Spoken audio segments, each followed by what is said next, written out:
I've been doing this over 20 years, to the public for about 11 years now. And I have had a commercial building for going on 9 years. So I've always loved working with animals. To say that I originally was going in this direction, no, I knew it would be with animals. Life kind of took its twists and turns, and this is where I ended up. Currently, we're just doing daycare and boarding with socialization. So they come here, even if they don't have the best social skills, we help them accumulate good social skills and get some friends. Our main goal is to get them out and about playing, running around, so we send them home tired and happy.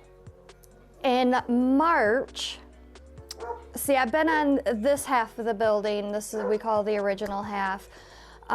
In March, we decided to lease the second half. The day that I signed the lease, that night they shut the schools down, and I lost all my teachers and a majority of my clients, and I panicked. I thought, oh my God, I just doubled all my bills and lost a ton of clients.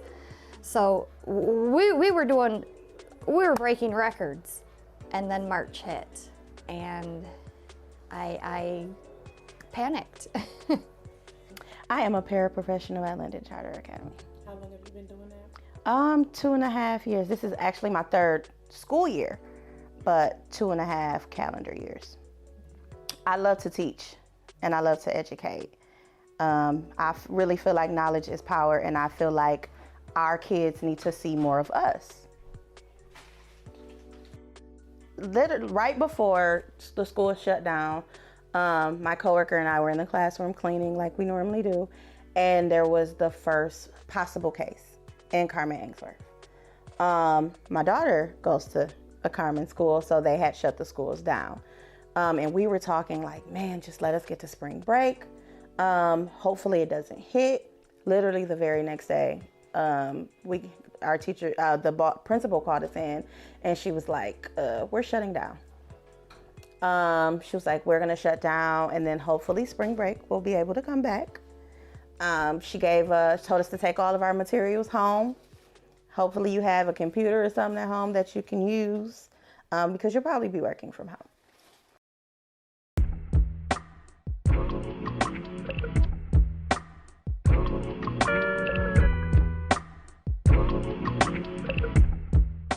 Well, I no longer needed daycare, so I was at home with a 2-year-old and a 9-year-old. My daughter was no longer going to school, so I was now trying to be mom and teacher. I was nervous. First of all, I'm like, well, what's gonna happen to these kids? Not only my child, but these kids that are already struggling. There were kids that I had in school that weren't even on the grade level that they were supposed to be, and now they're not getting what they need. And that was my biggest thing. These kids are gonna be behind. My kid is gonna be behind. And what about my job? Am I gonna continue to get paid? Because I'm hourly. I don't have a contract. How am I gonna live? How are we gonna eat?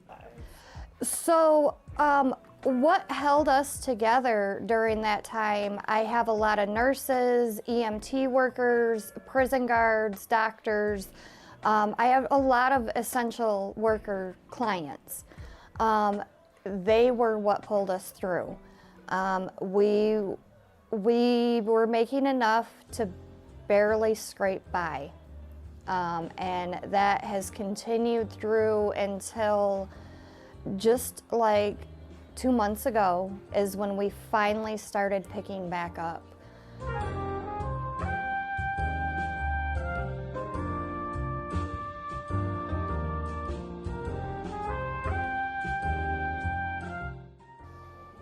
So I always have felt like I'm where God put me. I'm doing God's work. For various things that have happened in my life, I am on the path I'm supposed to be on. So mentally, yes, I freaked out. When my numbers dropped in March, We had a full house booked for spring break, and every one of our vacationers canceled. So mentally I'm going, crap, uh-oh. But in my heart, I always had a sense of calm, because I said, okay, God's got me this far. This is where I'm supposed to be. We're gonna get through this. You have to be 100% and give it your all without pay. And if you're not willing to do that, you'll lose. I worked all year taking no pay for myself, working 24/7, not taking days off. Yes, I have my helpers back now, but when it first hit, we let all my help go, and it was just my mom and I running the whole show. We didn't pay ourselves. We weren't doing it for money, we were doing it for survival. And if you are not that dedicated, if you don't love it that much, it's game over. Don't know. With the numbers going up, I feel like it's going to be just like it was last year, but I feel like we're now more prepared. All of our students, they were provided with Chromebooks, so they have the technology they need to log on. Students, I would tell my students that it's rough, but it will get better. Parents, keep up with what your children are doing. You have to watch what they're doing. You have to be more of a parent now than you ever have been. And you also have to be their teacher. I hear a lot of times parents say, even my friends have said, I ain't no teacher. That's your job.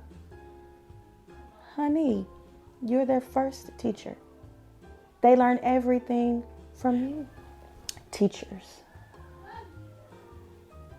We have to be more compassionate, and we have to, as hard as it may be, try our best to get to know these children through the computer, because they're not all the same, and some of them have some stuff going on that we would never imagine. So we have to understand and be more compassionate about what these kids may be going through at home.